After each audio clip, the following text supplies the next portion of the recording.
Good morning बच्चों। मैं रतन sir. मैं आज आप लोगों को 12th का भौतिक विज्ञान पढ़ा रहा हूँ। तो हम लोग पिछले चैप्टर्स में अभी पढ़े थे प्रिज्म के बारे में पिछले क्लास में, तो उसी चैप्टर्स के क्वेश्चन भी लगा रहे थे। ठीक है, तो चलिए यहाँ पे आइए, एक क्वेश्चन है, हम लोग देखते हैं, इसको लगाते हैं।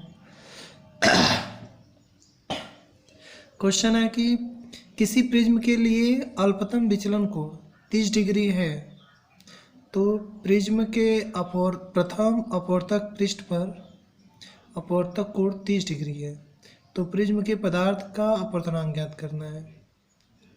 ठीक है, चलिए लगाते हैं इसको।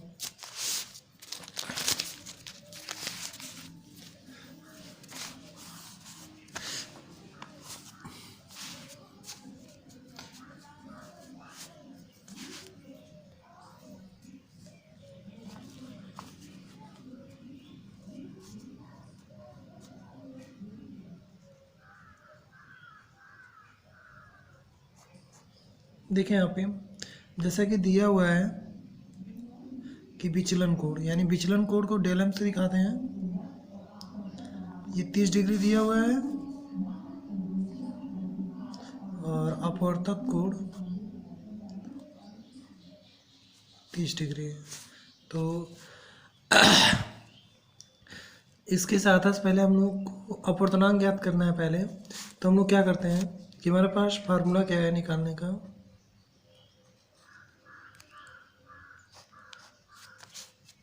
फार्मूला है n बराबर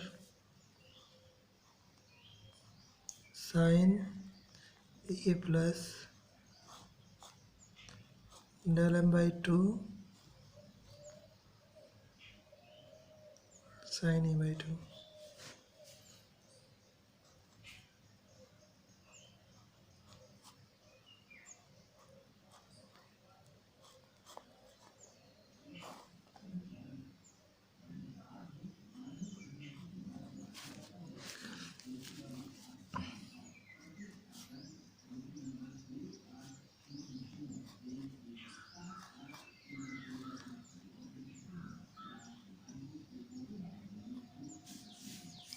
ये हो गया आपका 60 30 90, 90 का आधा 2 हो गया, और 60 बटे कितना हो जाएगा 2, क्योंकि यहाँ पे देख लीजिए कि r का मान अगर 30 डिग्री है तो यहाँ पे एक फार्मूला है r बराबर 2a बराबर 2r होता है, यानी a क्या आपका प्रिज्म का कोण अपवर्तक कोण का 2 गुना होता है।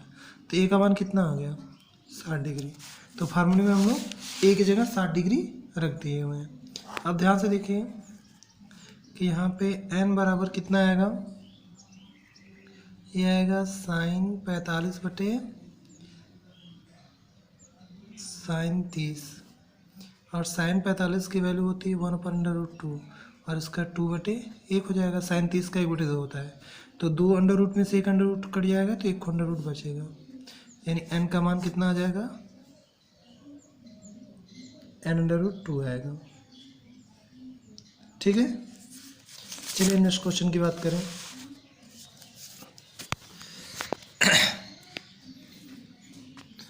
ठीक है, नेक्स्ट क्वेश्चन है 1.5 अपवर्तनांक वाले प्रिज्म का प्रिज्म कोण 4 डिग्री है, तो विचलन कोण कितना होगा। ठीक है बच्चों, देख लो यहाँ पे ध्यान से। 1.5 अपवर्तनांक वाले प्रिज्म का प्रिज्म कोण 4 डिग्री है, तो विचलन कोण कितना होगा। जैसा कि तुम लोग देख रहे हो कि प्रिज्म का कोण कितना है 4 डिग्री, यानी प्रिज्म बहुत ही पतला होगा। जब ज़्यादा पतला होगा तो उसके लिए विचलन कोण कितना होगा, तो उसके लिए विचलन कोण आपका है,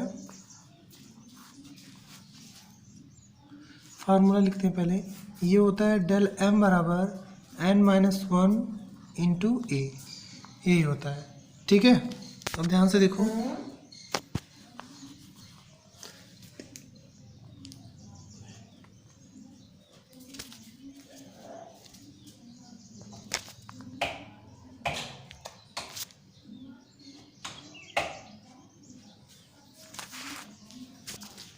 ठीक है, तो ये हमारा है पतले प्रिज्म के लिए विचलन कोण है।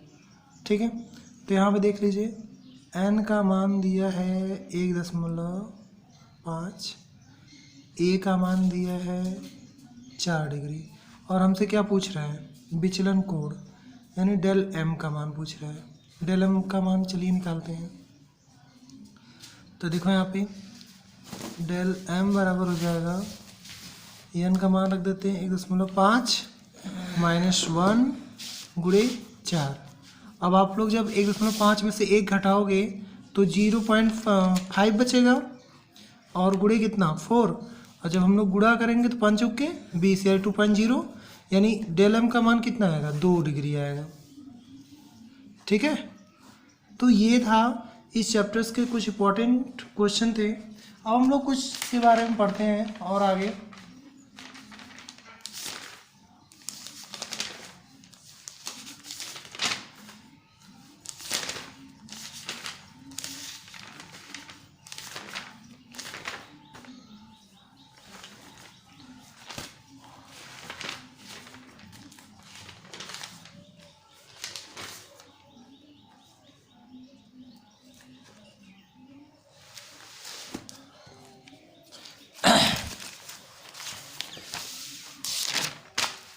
चलिए देखें, हमारा जो नेक्स्ट टॉपिक है वो है इंद्रधनुष।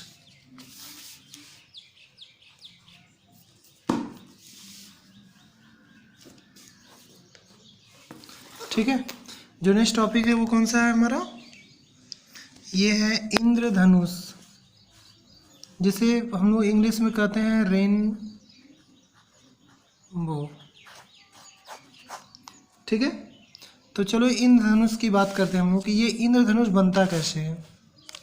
तो देखो यहाँ पे इंद्रधनुष क्या होता है कि यदि आकाश के किसी एक भाग में सूर्य चमक रहा है, यानी मान लो आकाश है, इसके एक भाग में ऐसे मान लो सूर्य चमक रहा है, ठीक है, और इसके दूसरे साइड जबकि आकाश के विपरीत भाग में यानी इसके दूसरे भाग में और वर्षा हो रही है, मान लो ऐसे बूंदाबांदी। ठीक है, तो यदि कोई प्रेक्षक सूर्य की ओर पीठ खड़ा करके, मतलब कोई प्रेक्षक है जो सूर्य की ओर पीठ खड़ा करके, मतलब इधर की तरफ पीठ हो और इस तरफ देख रहा हो, इधर की तरफ देख रहा हो, तो उसे आकाश में सूर्य के स्पेक्ट्रम के रंगों वाली एक संकेंद्री वृत्ताकार चापें दिखाई देती हैं। ठीक है, जिसे हम लोग इंद्रधनुष का नाम देते हैं। यानी कुछ इस तरीके से बनता है, देखे होंगे 7 कलर में ऐसे दिखाई देता होगा, एक सिरे से स्टार्ट होता है दूसरे सिरे पे खत्म हो जाता है। ठीक है, इसे हम लोग इंद्रधनुष का नाम देते हैं। एक्चुअली जो इंद्रधनुष है वो बनता कैसे है, तो इंद्रधनुष जो होता है वो आकाश में उपस्थित जल की गोलीय सूक्ष्म बूंदों द्वारा अपवर्तन, वर्ण विक्षेपण तथा आंतरिक परावर्तन के संयुक्त प्रभाव की घटना है। ठीक है, और ये 2 प्रकार की होती है। चलो पहले इसको देख लेते हैं, ये बनता कैसे है इंद्रधनुष। तो एक्चुअली इंद्रधनुष जो होता है वो 3 प्रोसेस से होकर बनता है।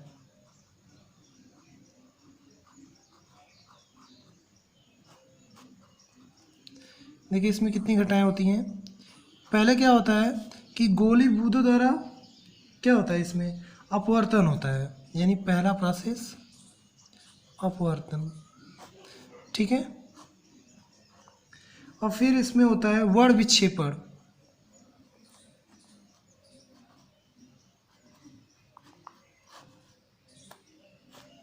और तीसरा सबसे इम्पोर्टेंट आंतरिक परावर्तन, यानी पूर्ण आंतरिक परावर्तन होता है।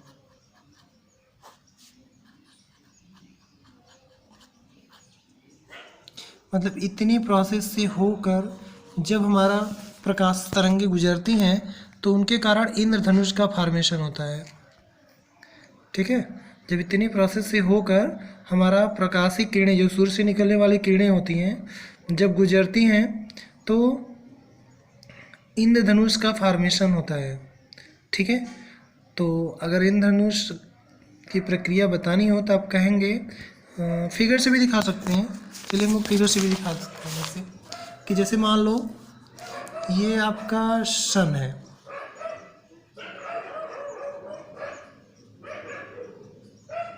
ठीक है, और ये वर्षा की बूंदें हैं।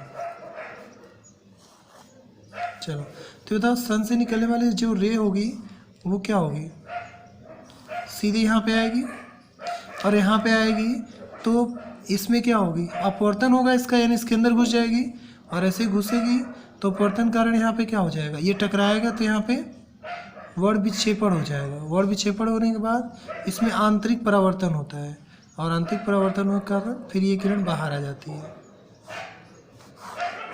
ठीक है। तो यहाँ पे इंद्रधनुष का फॉर्मेशन हो जाता है। तो एक्चुअली जो इंद्रधनुष होता है वो दो प्रकार का होता है।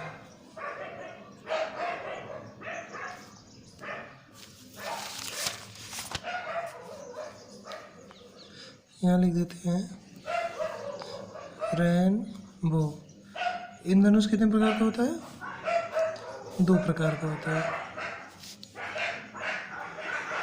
एक आपका है प्राथमिक और एक होता है आपका द्वितीयक, ठीक है। ये प्राथमिक इंद्रधनुष है और ये द्वितीयक इंद्रधनुष है,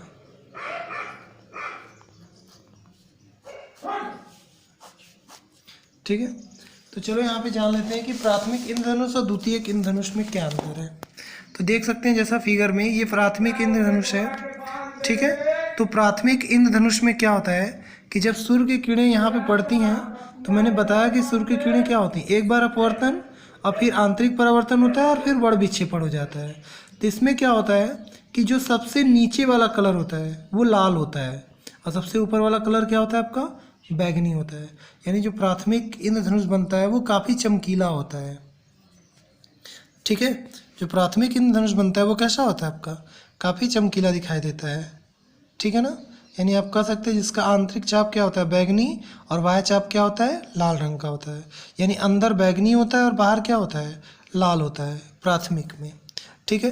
तो प्राथमिक इंद्रधनुष जो बनता है वो आपका क्या होता है, काफ़ी चमकीला होता है। चलिए द्वितीयक इंद्रधनुष की बात करें तो द्वितीयक इंद्रधनुष का फिगर यहाँ पे देख लीजिए। द्वितीयक इंद्रधनुष में क्या होता है कि आप इसमें जस्ट उल्टा हो जाता है, यानी इसमें आंतरिक परावर्तन दो बार होता है, यानी अपवर्तन होता है, वर्ण विक्षेपण होता है और आंतरिक परावर्तन कितनी बार होता है, दो बार होता है। यानी किरण दो बार टकरा कर तब बाहर आती है। तो इसमें क्या होता है, ये थोड़ा हल्का होता है, ये जो इंद्रधनुष बनता है वो हल्का दिखाई देता है। यानी आप इसमें कह सकते हैं कि ये जो आपका इंद्रधनुष है वो आपका, इसमें बाह्य चाप जो होता है वो बैगनी का होता है और आंतरिक चाप क्या होता है, लाल का, ठीक है। यानी प्राथमिक में बाह्य चाप लाल होता है और द्वितीयक में बाह्य चाप बैगनी होता है, जस्ट उल्टा होता है। तो ये था हमारा इंद्रधनुष। तो आप कह सकते हैं कि इंद्रधनुष किसे कहते हैं, तो आप नॉर्मल यानी सामान्य शब्दों में बता सकते हो कि जब यदि आकाश के एक भाग में सूर्य चमक रहा हो और दूसरे भाग में हल्की बूंदीबांदी हो रही हो, तो यदि हम सूर्य की तरफ पीठ खड़ा करके खड़े हो जाए तो हमें क्या दिखाई देता है, आकाश में सूर्य के स्पेक्ट्रम वाली संकेंद्री चापें दिखाई देती हैं, ठीक है, जिसे हम लोग इंद्रधनुष का नाम देते हैं। और यह घटना किसके कारण होती है, अपवर्तन, वर्ण विक्षेपण तथा आंतरिक परावर्तन के कारण, पूर्ण आंतरिक परावर्तन जिसे हम लोग कहते हैं, ठीक है। तो ये था इंद्रधनुष। चलिए अब हम लोग प्रकीर्णन की बात करते हैं कि ये प्रकीर्णन क्या होता है।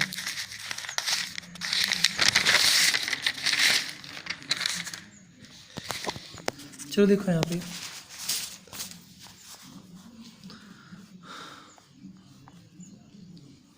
हमने बताया था प्रकीर्णन मीन्स होता है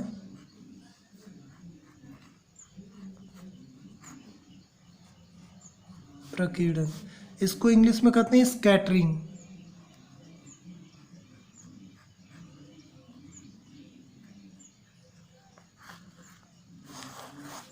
ठीक है। प्रकीर्णन को इंग्लिश में क्या कहते हैं हम लोग, स्कैटरिंग कहते हैं। देखिए जो प्रकीर्णन होता क्या है, जैसे कि हम लोग जानते हैं कि हमारे स्पेस में यानी वातावरण में ढेर सारे धूल के कण उपस्थित होते हैं। ठीक है। तो जब सूर्य की किरणें अंतरिक्ष से आती हैं, सूर्य से होकर चलती हैं प्रकाश किरणें, तो वो आकाश में उपस्थित धूल के कणों से क्या होती हैं, टकराती हैं, और टकराने के बाद क्या होती है, वहाँ पे फैल जाती हैं। और जब फैल जाती हैं तो इसी प्रक्रिया को हम लोग प्रकीर्णन का नाम देते हैं, ठीक है। या फिर आप ऐसे कर सकते हो कि माध्यम के कणों द्वारा प्रकाश ऊर्जा को अवशोषित कर अन्य दिशाओं में फैलाने की प्रक्रिया को प्रकाश का प्रकीर्णन कहते हैं, ठीक है। प्रकीर्णन का नियम सबसे पहले लॉर्ड रैले ने दिया था, ठीक है। देखो लॉर्ड रैले ने क्या कहा,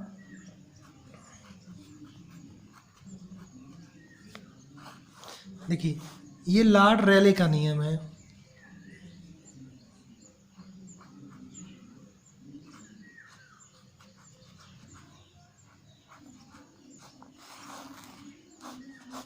चलिए लॉर्ड रैले की बात करें तो देखो यहाँ पे लॉर्ड रैले ने ये बताया कि जो प्रकीर्णित प्रकाश होती है, ये आपका जो आई है वो प्रकीर्णित प्रकाश की तीव्रता है, यहाँ पे लिख सकते हैं।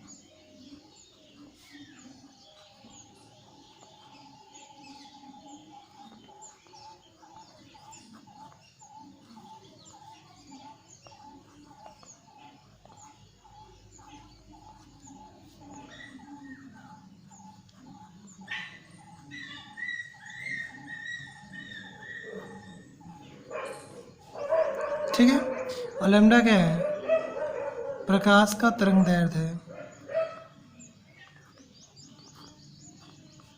प्रकाश का तरंग दैर्ध्य, ठीक है। तो देखो यहाँ पे लॉर्ड रैले का स्टेटमेंट क्या है कि जो प्रकीर्णित प्रकाश की तीव्रता होती है, ठीक है ना, जो प्रकीर्णित प्रकाश की तीव्रता होती है वो तरंग दैर्ध्य के चतुर्थ घात के व्युत्क्रमानुपाती होती है, ठीक है। यानी अगर कण का आकार बहुत छोटा है तो उसकी तीव्रता बहुत अधिक होगी, ठीक है ना। यहाँ पे देख लो ध्यान से,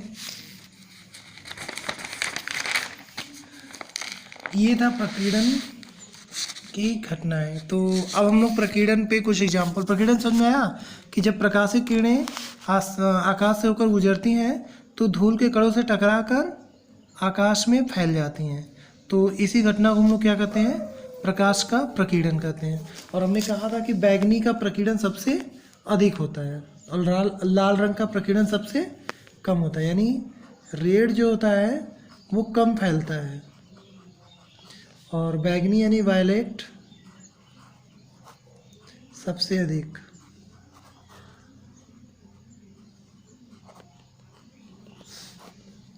ठीक है, चलो अच्छा कुछ प्रकीर्णन पे उदाहरण पढ़ते हैं।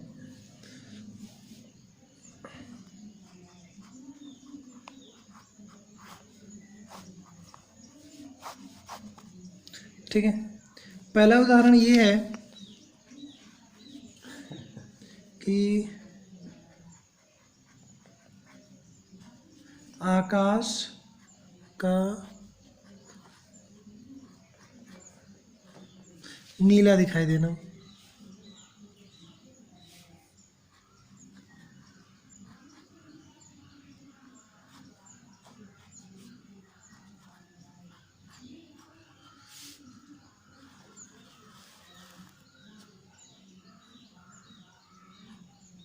ठीक है, चलो यहाँ पे हम लोग जानते हैं कि आकाश नीला क्यों दिखाई देता है। ठीक है, आप सुनिए ध्यान से कि आकाश का नीला दिखाई देना, इसका मतलब ये है कि जैसे हम लोग देखते हैं स्वच्छ जो आकाश होता है वो हमें नीला दिखाई देता है। तो अब हम लोग यहाँ पे कंडीशन अप्लाई कर सकते हैं कि हमने कहा कि बैंगनी रंग का प्रकीर्णन सबसे ज़्यादा होता है, तो ये बताओ कि आसमान को कैसा दिखाई देना चाहिए, बैंगनी दिखाई देना चाहिए, लेकिन आसमान दिखाई कैसा देता है, नीला दिखाई देता है। तो इसका भी एक रीजन है। अभी हम लोग लॉर्ड रैले का नियम पढ़े कि लॉर्ड रैले का नियम होता है आई समानुपाती 1/λ/4। इसका मतलब जिसका तरंग दैर्ध्य जितना अधिक होगा तो उसकी तीव्रता उतनी ही कम होगी। तो बैंगनी की तीव्रता सबसे अधिक होनी चाहिए, लेकिन बैंगनी और नीले रंग में नीले रंग की तीव्रता बैंगनी की तुलना में अधिक होती है। ठीक है। नीले रंग की जो तीव्रता होती है यानी ब्लू कलर का, वो सबसे अधिक होती है और वायलेट का सबसे, ये दिखाई नहीं देता, ये कम दिखाई देता है। तो अब बताओ यहाँ पे कि जब ब्लू की तीव्रता अधिक होगी तो हमें क्या होगा, आकाश का रंग जो होगा वो नीला दिखाई देगा। नहीं, एक बार हम अच्छे से बता देते हैं, सुन लीजिए कि सूर्य के दृश्य प्रकाश में लाल रंग की तरंग दैर्घ्य सबसे अधिक और बैगनी तथा नीले रंग की तरंग दैर्घ्य क्या होती है, सबसे कम होती है। अतः लाल रंग के प्रकाश का प्रकीर्णन सबसे कम, बैगनी तथा नीले रंग का प्रकीर्णन सबसे अधिक होता है। सूर्य के दृश्य प्रकाश में बैगनी रंग की तीव्रता नीले रंग की तीव्रता से बहुत कम होती है, ठीक है। अतः नीले रंग का प्रकीर्णन बैगनी रंग की तुलना में लगभग 10 गुना है। नीले रंग का प्रकीर्णन बैगनी रंग की तुलना में सबसे कम होता है। अतः हमारी आँख में पहुँचने वाले प्रकीर्णित प्रकाश में नीले रंग की तीव्रता अधिक होती है, जिसके कारण आकाश हमें नीला दिखाई देता है, ठीक है। बादलों, सेकेंड एग्जाम्पल है बादलों का श्वेत दिखाई देना।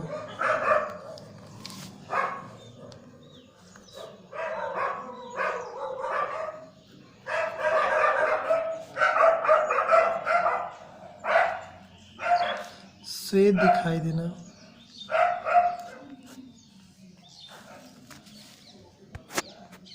ठीक है। सेकेंड एग्जाम्पल है बादलों का श्वेत दिखाई देना, मतलब सफ़ेद दिखाई देना। तो चलिए इसके बारे में जानते हैं कि देखो यहाँ पे बादलों का बादल सफ़ेद कैसे दिखाई देते हैं हमें। तो कह सकते हैं कि प्रकाश के प्रकीर्णन के लिए आवश्यक है कि माध्यम के कणों का आकार प्रकाश की तरंगदैर्घ्य से छोटा होना चाहिए, परंतु बादल में उपस्थित जल की छोटी छोटी बूंदों का आकार दृश्य प्रकाश की तरंगदैर्घ्य की तुलना में बहुत बड़ा होता है। अतः जल की ये बूंदें सभी तरंगदैर्घ्यों के प्रकाश का समान रूप से प्रकीर्णन करती हैं, ठीक है, जिनका संयुक्त प्रभाव कैसा होता है, श्वेत दिखाई देता है। इसलिए ये बादल कैसा होता है, श्वेत दिखाई देता है, ठीक है ना। कुछ फैक्ट्स हैं, उनके बारे में जान लेते हैं हम लोग।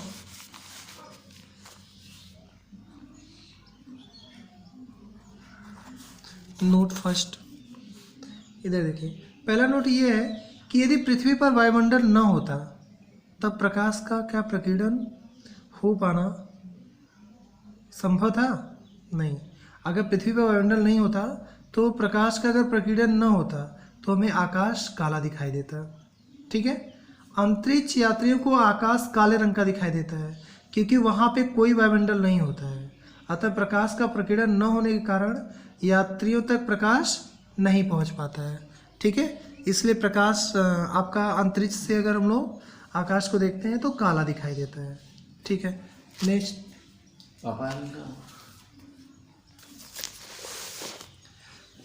नेक्स्ट है,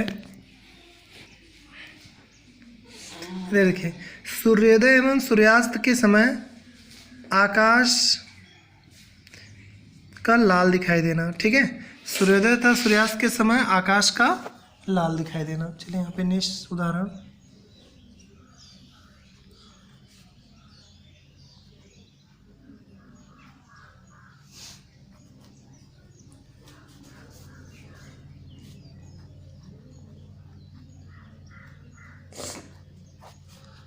के समय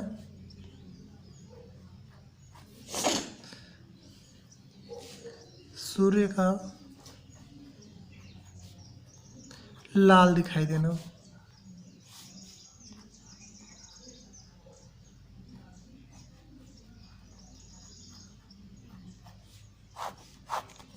ठीक है। चलिए इसके बारे में जानते हैं कि सूर्य उगते और डूबते समय हमें लाल क्यों दिखाई देता है, ठीक है। तो चलो यहाँ पे पहली चीज़ तो ये जान लो कि सूर्य पृथ्वी का जो आकार होता है वो कुछ ऐसे चपटा टाइप का होता है, ठीक है। यानी यहाँ पे दूरी सबसे कम होती है और यहाँ पे दूरियाँ क्या होती है, सबसे अधिक होती है, और ये दूरी 21 किलोमीटर अधिक होती है, ठीक है। तो अब ये बताओ, सूर्य उगेगा यहाँ से, डूबेगा यहाँ पे, तो यहाँ से जो दूरी होगी वो सबसे अधिक दूरी होगी, और जब यहाँ पे आएगा तो सूर्य की ये दूरी सबसे कम होती है। ठीक है, अब देखो जब सातों रंग एक साथ हमारे पास पहुँचते हैं, ठीक है, जब सातों रंग एक साथ हमारे पास पहुँचते हैं तो ये सातों रंग मिलकर आपस में ये श्वेत बना देते हैं। इसलिए दिन में हमें जो आसमान या फिर सूर्य दिखाई देता है वो 7 रंगों में दिखाई देता है, नहीं सफ़ेद दिखाई देता है। ठीक है, देखो यहाँ पे जब सुबह के समय जब सूर्य उगता है तो हमसे सबसे ज़्यादा दूरी पे होता है। तो हम लोग जानते हैं कि लाल रंग का तरंग दैर्घ्य बहुत अधिक होता है ना, तो इसलिए लाल रंग हमें दूर से दिखाई देता है। तो उगते समय भी सूर्य में लाल दिखाई देता है, दूसरे समय जब ये डूबता है तब भी ये सबसे अधिक दूरी पे होता है। सबसे अधिक दूरी पे होने के कारण हमें केवल लाल रंग ही दिखाई देता है, बाकी रंग हमारे पास आते आते ख़त्म हो जाते हैं। ठीक है, चलिए इसको एक बार हम लोग पढ़ लेते हैं अच्छे से, और आप लोग सुन लीजिए इसको। सुनिए, सूर्योदय सूर्यास्त के समय सूर्य के क्षितिज के निकट होता है। सूर्योदय एवं सूर्यास्त के समय सूर्य क्षितिज के सबसे निकट होता है, अतः सूर्य के प्रकाश को पृथ्वी तक पहुंचने के लिए वायुमंडल में अधिकतम दूरी तय करनी पड़ती है, जैसा कि मैंने बताया आप लोगों को। ठीक है, आगे देखो कि सूर्य के प्रकाश की लघु तरंग दैर्घ्य यानी बैगनी और नीले रंग का जो तरंग दैर्घ्य होता है लॉर्ड रेले के नियम के अनुसार अधिकतम होता है, तथा बड़ी तरंग दैर्घ्य लाल प्रकाश का प्रकीर्णन सबसे कम होता है। अतः प्रेक्षक की आंखों तक पहुंचने वाले प्रकाश में लाल रंग की तीव्रता अधिक होती है। अतः सूर्योदय सूर्यास्त के समय आकाश में सूर्य लाल दिखाई देता है। ठीक है, नेक्स्ट क्वेश्चन है कि खतरे का सिग्नल लाल बने होते हैं क्यों। ठीक है, चलिए ये भी जान लेते हैं कि खतरों के सिग्नल लाल क्यों होते हैं। तो जैसा कि हम लोग जानते हैं कि लाल रंग का तरंग दैर्घ्य सबसे अधिक होता है, इसलिए लाल रंग हमें क्या होता है काफ़ी दूर से दिखाई देता है, तो इसलिए हम लोग खतरे के सिग्नल को लाल ही यूज करते हैं, क्योंकि अगर हमें ज़्यादा दूर से ही लाल रंग का प्रकाश दिखाई देने लगता है तो जो खतरा होने वाला है वो टल सकता है। ठीक है, तो ये हमारा है प्रकीर्णन के उदाहरण। ठीक है, अब चलो यहाँ पे रमन प्रभाव की बात करते हैं। बहुत इंपॉर्टेंट टॉपिक है ये, रमन प्रभाव। देखो ये इनका पूरा नाम सीवी रमन है, चंद्रशेखर वेंकट रमन। ठीक है, इनका पूरा नाम क्या है आपका, चंद्रशेखर वेंकट रमन है। ठीक है, तो चलो यहाँ पे हम लोग इसके बारे में जानते हैं कि रमन प्रभाव क्या होता है। ठीक है, चलो सुनो कि देखो लॉर्ड रेले के अनुसार जब प्रकाश किसी पारदर्शी लॉर्ड रेले के अनुसार जब प्रकाश किसी पारदर्शी समांगी माध्यम से होकर गुजरता है तो प्रकाश माध्यम के कणों द्वारा सभी दिशाओं में प्रकीर्णित हो जाता है। तो प्रकाश माध्यम के कणों द्वारा सभी दिशाओं में प्रकीर्णित हो जाता है। प्रकीर्णित फोटॉनों की तरंग दैर्घ्य व ऊर्जा आपतित फोटॉनों के समान ही होती है। इसे हम लोग क्या कहते हैं, कला संबद्ध प्रकीर्णन कहते हैं। ठीक है, चलो सर चंद्रशेखर वेंकट रमन ने बेंजीन जैसे कार्बनिक द्रव पर प्रकाश के तीव्र किरण को डालकर उसे प्रकीर्णित प्रकाश का अध्ययन करते हुए देखा कि प्रकीर्णित प्रकाश में आपतित प्रकाश की आवृत्ति की रेखा, जिसे हम लोग रेले रेखा कहते हैं, इसके अतिरिक्त उससे कम या उससे अधिक आवृत्ति की भी रेखाएं प्राप्त होती हैं, जिन्हें स्टोक्स रेखाएं तथा प्रति स्टोक्स रेखाएं कहते हैं। ठीक है, और इस स्पेक्ट्रम को रमन स्पेक्ट्रम कहते हैं। ठीक है, और उसमें प्राप्त रेखाओं को रमन रेखाएं कहते हैं तथा इस प्रभाव को हम लोग क्या कहते हैं, रमन प्रभाव कहते हैं। ठीक है ना, तो आप समझ गए होंगे कि सर वेंकट रमन ने रमन प्रभाव क्या होता है। रमन प्रभाव क्या होता है कि इन्होंने बेंजीन जैसे कार्बनिक द्रव पर प्रकाश किरण पुंज डालकर देखा कि रेले रेखा के अलावा इसमें कुछ कम आवृत्ति और कुछ अधिक आवृत्ति की भी तरंगें निकलती हैं। ठीक है, और इन रेखाओं को हम लोग क्या कहते हैं, रमन रेखाएं कहते हैं, और स्पेक्ट्रम को क्या कहेंगे, रमन स्पेक्ट्रम, और इस घटना को रमन प्रभाव के नाम से जानते हैं। ठीक है, चलिए आगे कुछ रमन प्रभाव की व्याख्या कैसे करेंगे। तो पहला पॉइंट है रमन प्रभाव की व्याख्या में कि क्वांटम यांत्रिकी के अनुसार प्रकाश के प्रकीर्णन के कारण प्रकाश फोटॉनों तथा प्रकीर्णित पदार्थ के अणुओं के बीच संघट्ट की प्रक्रिया होती है। ठीक है, यदि प्रकाश फोटॉन तथा प्रकीर्णित पदार्थ के अणुओं के बीच संघट्ट मतलब टकराना, संघट्ट प्रत्यास्थ है तो उनके बीच ऊर्जा का कोई विनिमय नहीं होता है। अतः आपतित प्रकाश फोटॉन की ऊर्जा व प्रकीर्णित प्रकाश फोटॉन की ऊर्जा समान रहती है। अर्थात आपतित प्रकाश फोटॉन की आवृत्ति व प्रकीर्णित प्रकाश फोटॉन की आवृत्ति समान रहती है, जो रमन की स्पेक्ट्रम में रेले की रेखा के रूप में प्राप्त होता है। ठीक है, लेकिन इसके अलावा उन्होंने कुछ ऐसी भी रेखाएं देखी जिनका आवृत्ति कम होता है और कुछ की आवृत्ति अधिक होती है। जिनकी आवृत्ति कम होती है उन्हें स्टोक्स रेखाएं कहते हैं और जिनकी आवृत्ति अधिक होती है उन्हें प्रति स्टोक्स रेखाएं कहते हैं। ठीक है, तो ये था रमन प्रभाव। अब हमारा ये चैप्टर क्लोज हो गया, प्रिज्म का चैप्टर। ठीक है, अब हम लोग कुछ क्वेश्चन देख लेते हैं, 2-3 क्वेश्चन इस पे, उसके बाद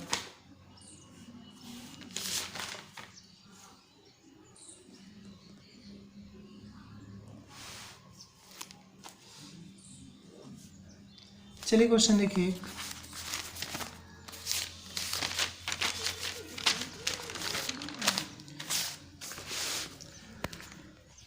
देखिए क्वेश्चन नंबर 4 क्या है। कांच के एक प्रिज्म का कोण 60 डिग्री है तथा अल्पतम विचलन कोण 30 डिग्री है। कांच का अपवर्तनांक ज्ञात करना है। ठीक है, फिर से देख लो। कांच के एक प्रिज्म का कोण कितना है, 60 डिग्री है तथा अल्पतम विचलन कोण 30 डिग्री है। तो कांच का अपवर्तनांक ज्ञात कीजिए। ठीक है, चलो लगाते हैं।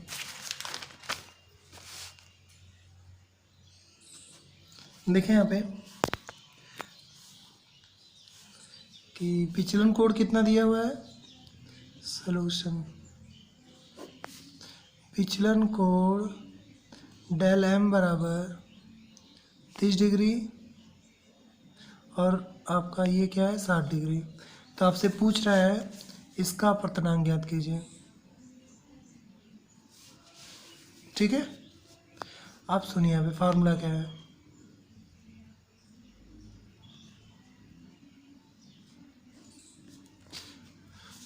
फार्मूला है n बराबर sine a plus del M पूरे के बटे 2। ठीक, और फिर नीचे क्या है साइन a/2 है। चलो मान रखते हैं फार्मूले में।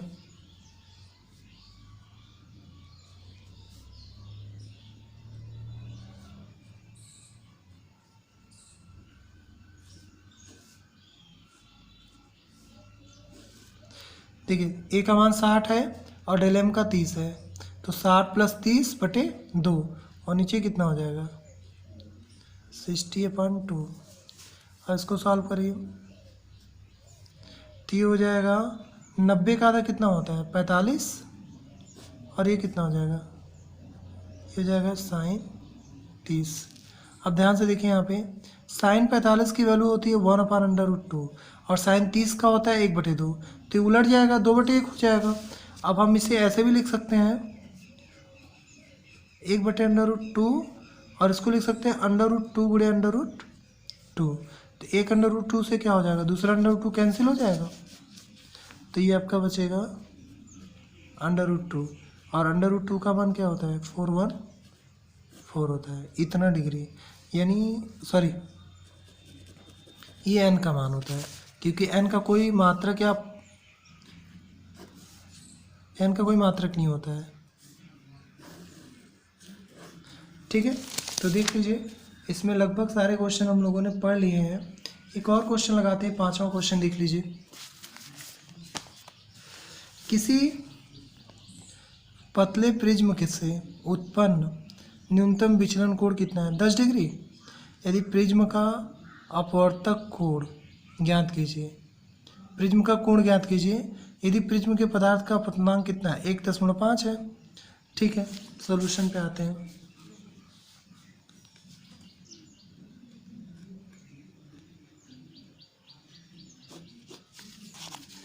देखिए यहाँ पे आपको दिया हुआ है यहाँ पे n बराबर 1.5 और प्रिज्म का कोण कितना है 10 डिग्री, और आपसे पूछ रहा है विचलन को।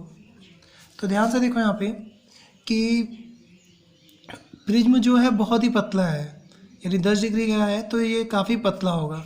तो अगर पतला है तो उसके लिए हम लोग फार्मूला क्या लेते हैं, डेल m बराबर n-1 इंटू ए।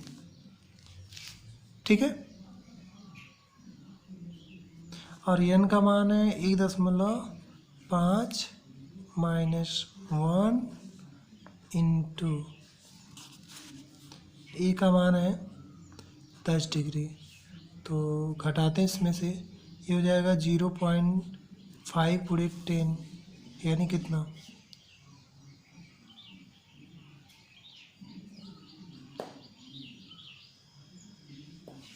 5 डिग्री।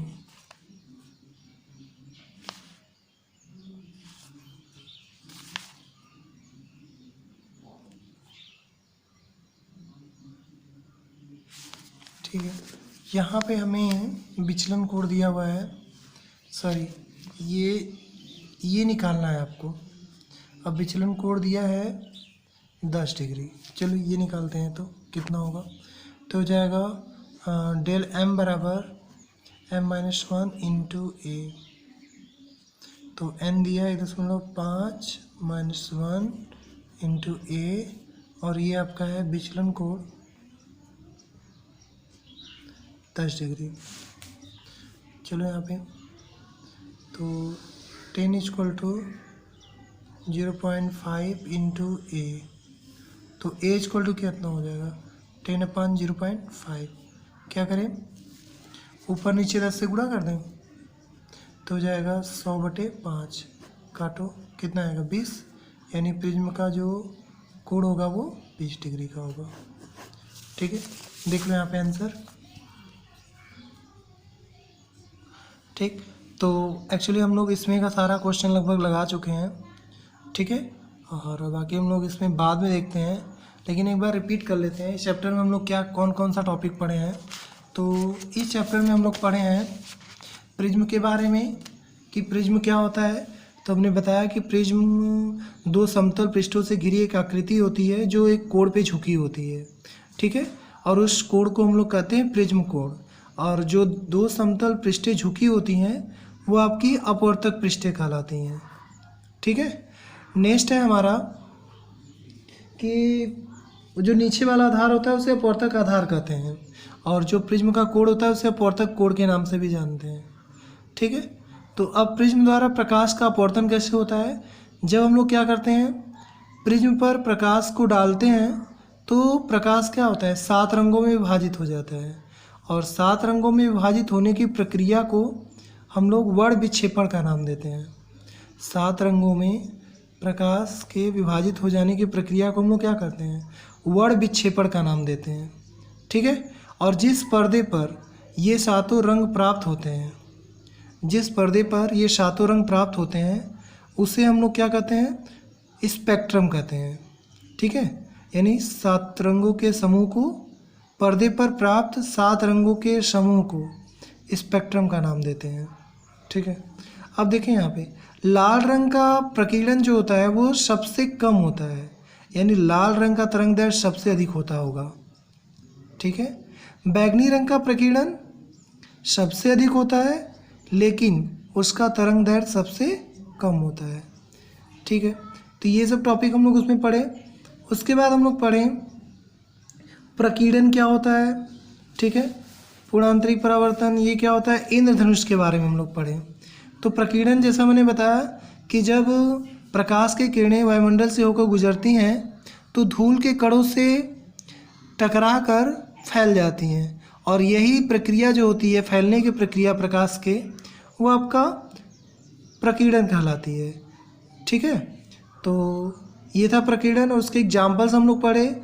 और लॉर्ड रैले का जो नियम है वो ज़्यादा इंपॉर्टेंट है कि जो प्रकीर्णित प्रकाश की तीव्रता होती है वो तरंग दैर्ध्य के चतुर्थघात के व्युत्क्रमानुपाती होती है, यानी अपोजिट होती है। जिसका तरंग दैर्ध्य जितना अधिक होगा उसका तीव्रता उतना ही कम होगा, ठीक है ना। तो इसलिए हमें जो एग्जाम्पल्स है, सूर्य डूबते उगते समय लाल दिखाई देना, ठीक है, और खतरे का सिग्नल लाल होता है, ये सब सारी चीज़ें हम लोगों ने इस चैप्टर में पढ़े। तो आज के लिए इतना ही। अब नेक्स्ट टाइम हम लोग नेक्स्ट टॉपिक के बारे में बात करेंगे। Thank you.